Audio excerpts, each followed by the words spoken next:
Jefferson Curls the worst exercise for your back? This is a highly debated topic. Some say it's the best, some say it's the worst. So should it be a part of a well-rounded workout routine? And most importantly, is it actually safe? And should you be doing it or not? My name is Dr. Grant Elliott, and we've helped thousands of people with low back pain, disc herniation, sciatica, fully recover through our one-on-one online coaching program. And in this video, I'm going to tell you exactly what you need to know about the Jefferson Curl.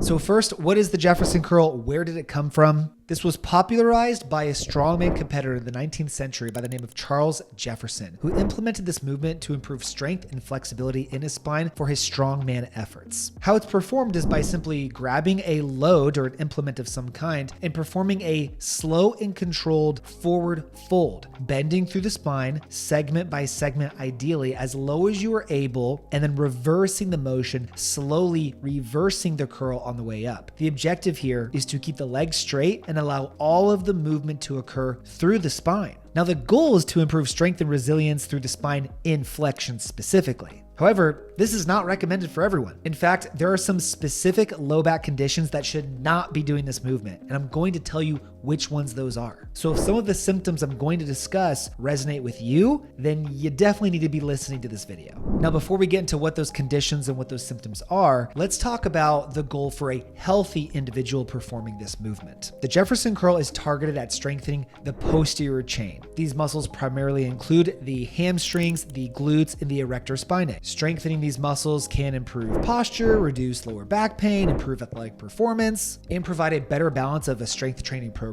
Additionally, Jefferson Curls are intended to improve mobility of the lower back and hips as well, with the goal of improving flexibility and reducing injuries and promoting overall spine health. But while the Jefferson Curl can certainly be beneficial for some, it comes with potential risks. And depending on if you have certain conditions, those risks could be minimal or they could be great. Most obviously is that this exercise could potentially cause a lot of harm for those who are dealing with acute disc herniations or sciatica. So listen closely. Are you dealing with any of these symptoms? Increased pain with coughing, sneezing, bearing down? Notice that the longer you sit, the worse your back or leg feels. Bending forward to pick something off the ground makes your low back or your leg ache, or putting on socks and shoes in the morning is extremely difficult. When you have been sitting for a long time, you go to stand up and it takes you a few steps to get up straight. It feels like there's a rusty joint in your lower back. And then finally, if you perform one of our specialized tests called the slump test, where you sit, lean forward, chin down, you straighten one leg out, if this makes your low back or your leg jump, then you are probably not a good candidate for the Jefferson Curl at this time. If a majority of these symptoms are ringing a bell, I would not be recommending Jefferson Curls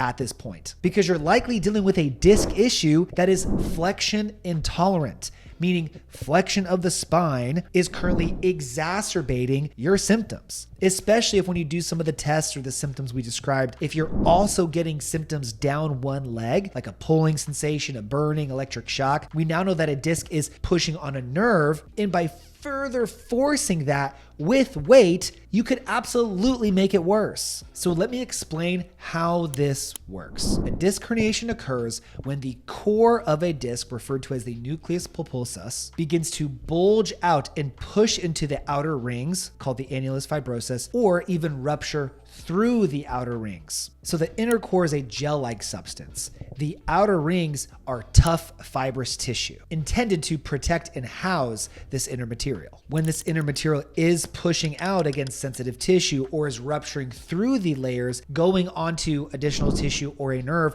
then there can be significant pain. And I want to be clear, simply having a disc herniation, maybe a diagnosis on an MRI or through testing, doesn't guarantee that someone's going to feel pain. In fact, millions of people have disc herniations and no pain at all, no loss of function, and they never will. So simply having a disc herniation is not a sentence for pain and suffering by any means. So do not let that label alone scare you. What we care the most about are your symptoms, which is why I mentioned those symptoms previously. And if you are experiencing those symptoms and you have pain to go with it, then you have more of an acute flared up disc that we want to treat the right way. So when this disc is pushing enough to impact a nerve, now this can cause multiple other problems. This can lead to pain, numbness, tingling, anywhere down the leg where the sciatic nerve travels. The sciatic nerve is the largest nerve in your body with a diameter of up to 2 centimeters, and it can cause a variety of symptoms in any area of your leg. Very specifically, it can cause burning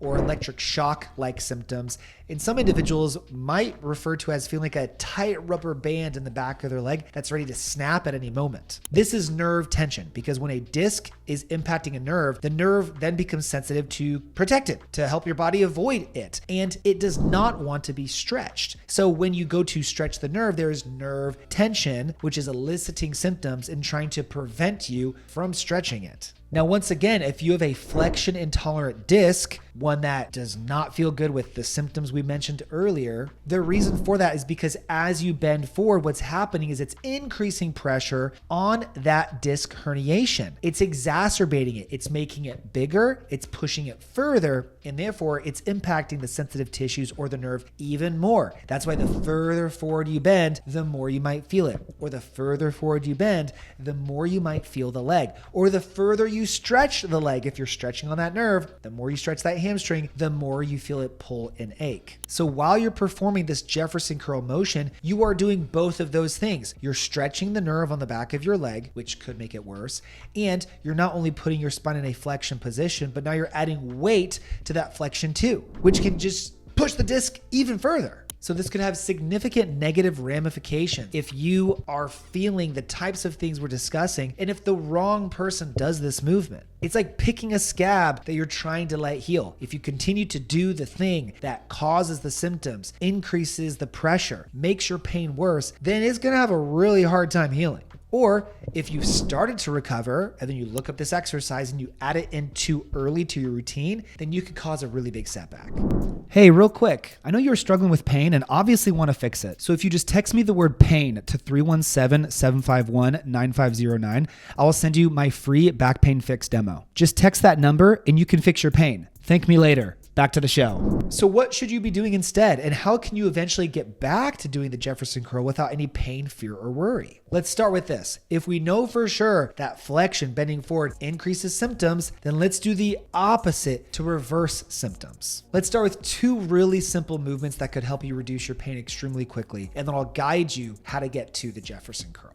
Let's start with our prone lumbar extension exercise. Just lay on your stomach, put your hands under your shoulders like you're going to do a push-up. Push your chest up off the ground like you're doing a cobra pose in yoga, but we're not going to hold it. Discs don't frequently like held static positions. Most often, they like repetitive movements. So we call it end range loading. So you're going to push up as far as you can comfortable, avoiding any point of significant pain, but maybe kissing the pain, and then you're going to go back down, up and down, continuing to try to stay within a pain-free range, but trying to push the range and going further and further over time. A pro tip is to keep your lower back and your glutes totally relaxed. This will help reduce any unnecessary tension or pain during the movement and can help you go further. Doing the opposite of what increases the pressure on your disc can reduce pressure on your disc, can take pressure away from the nerve. It can help improve your pain and mobility extremely quickly. Now let's reinforce this a little bit with some core stability. We can start with one of our classic favorites, the dead bug exercise, where you're on your back, arms and legs in the air. You're alternating, rotating your arm and leg down to the floor, and then switching sides, all while keeping your lower back flat into the floor. This is phenomenal for improving your core bracing, improving diaphragmatic control, helping you create a barrel of pressure in your abdomen in 360 degrees, and learning how to control what's called intra-abdominal pressure. This is fantastic for lifting, for getting back into squatting and deadlifting and athletic performance, but it's also great for calming down your lower back muscles and improving the stability around your disc and spine. So you can work on these movements and notice your pain's getting better. So now we reintroduce the Jefferson curl in a specific strategic way. Don't start with any weight, just start with body weight. See if you can just slowly curl your spine and get lower and lower and lower over time, doing more and more reps. If eventually you can do that pain-free, then we can add some light weight to it with either a kettlebell or a dumbbell. And then you can progress the load even more, then with a barbell, adding more weight. Just simply adding more weight slowly over time like you would progress any form of common resistance training.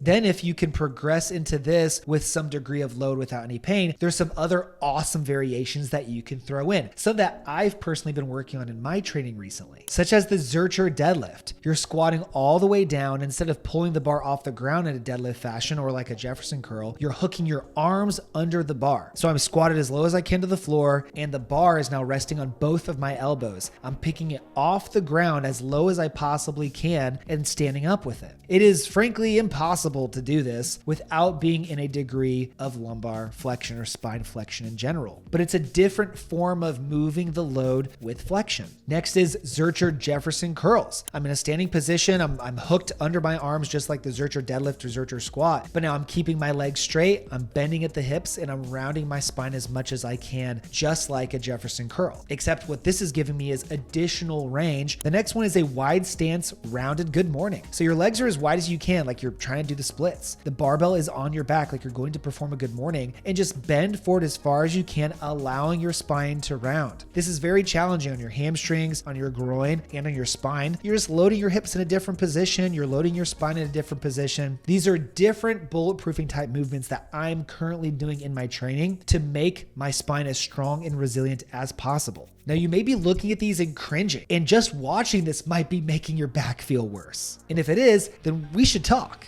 Because the right plan will show you how to get pain-free, but it won't just leave you there. It should then guide you to being bulletproof and eventually getting into movements like these so you don't feel like you're walking on eggshells, afraid of the next thing that's gonna jump out and throw your back out. Exercises like these do promote long-term adaptability in a variety of positions, so you don't have to be afraid of anything that life is gonna throw at you. But if you're in pain and you just can't dream of doing these, you gotta fix that first, and you gotta have a plan to get there. So if you want to feel strong and capable again, then I have something for you. And this has helped some people get completely pain-free within as little as 15 days. It is our centralization process. And if you want to try it, just text me the word pain to 317-751-9509 to get a tailored step-by-step plan to permanently fix your back or sciatica issues using our centralization process. I would love for you to see if you could achieve the same, because you have nothing to lose. So text me right now so you don't miss this opportunity to finally change your life forever by getting rid of this pain and strong again. After you text me, please like the video, subscribe if you haven't already. Follow me on Instagram at RehabFix for more exercises and daily resources. I just want to help people get pain-free, achieve the highest level of fitness so you can optimize the one life you have on this earth. So thank you so much for watching. I'll see you on the next one, and I'll see some of you in the program real soon.